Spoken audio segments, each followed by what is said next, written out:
A special thank you to each of our subscribers who make this channel possible. Here's today's story.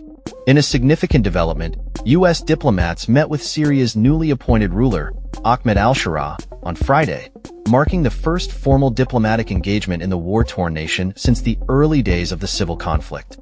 This meeting comes in the wake of the ousting of former President Bashar al-Assad, whose regime was notorious for its decades-long abuses and brutal suppression of dissent.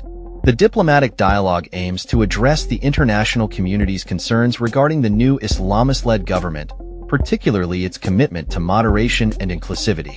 The swift military campaign that resulted in Assad's removal was spearheaded by Hayat Tahrir al-Sham, HTS, an organization with roots in al-Qaeda's Syrian faction. However, HTS has recently attempted to present a more moderate face, which has left foreign governments, particularly the United States, scrambling to recalibrate their policies towards Syria. A Syrian official confirmed that the U.S. delegation had met with al-Sharaa, expressing optimism about the outcomes of the discussions.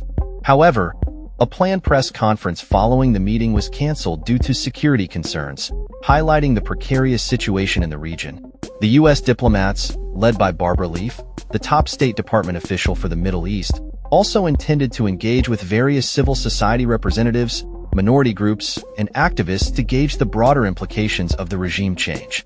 This initiative aligns with Secretary of State Antony Blinken's previous statements indicating a willingness to establish direct communication with HTS, reflecting a shift in U.S. strategy. At a recent summit in Aqaba, Jordan, Western, Arab, and Turkish powers collectively underscored the necessity for an inclusive and non-sectarian government in Syria that respects the rights of all its diverse communities. This sentiment was echoed in Cairo by Turkish President Recep Tayyip Erdogan, who emphasized the importance of national unity and the need to dismantle terrorist organizations, including the Islamic State and Kurdish forces. The Kurdish region in northeastern Syria, which has been largely autonomous and protected by the Syrian Democratic Forces, SDF, remains a contentious issue. Turkey's government has been exerting pressure on Kurdish-led factions, labeling them as terrorist groups linked to the PKK, a designation shared by both Ankara and Washington. Kurdish leaders have welcomed the end of Assad's rule but remain wary of possible reprisals from Turkey and its allies. Demonstrations have erupted in various parts of Syria, with citizens expressing their desire for a democratic governance structure free from religious rule. Protesters in Kamishli chanted slogans advocating for unity among the Syrian people and opposing external military interventions. Meanwhile, in Damascus, citizens voiced their demands for a political system that prioritizes democracy over religious governance. The interim government spokesperson, however, has raised eyebrows with statements suggesting that female representation in government is premature, citing biological factors. This has sparked outrage among women activists, who are adamant about their crucial role in the political landscape. Amy Pope, the head of the UN's migration agency, has called for the empowerment of women in the rebuilding process of Syria, emphasizing their importance in ensuring a stable future for the country.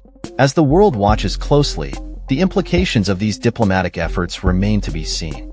The U.S.'s decision to withdraw the reward for al-Sharaa's arrest, previously set at $10 million by the FBI, signals a potential thawing of relations and a pragmatic approach to addressing the complexities of Syrian politics.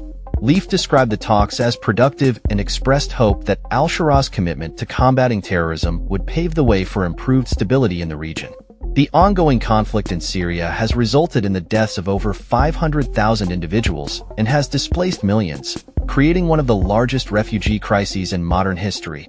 The aftermath of Assad's departure has seen the release of prisoners and the discovery of mass graves, shedding light on the atrocities committed during the civil war. As the international community navigates this new political landscape, the future of Syria hangs in the balance, with hopes for a government that respects human rights and fosters inclusivity. That's all for this story. We upload videos every day covering many different subjects, so hit that subscribe button to stay informed. Thanks for watching.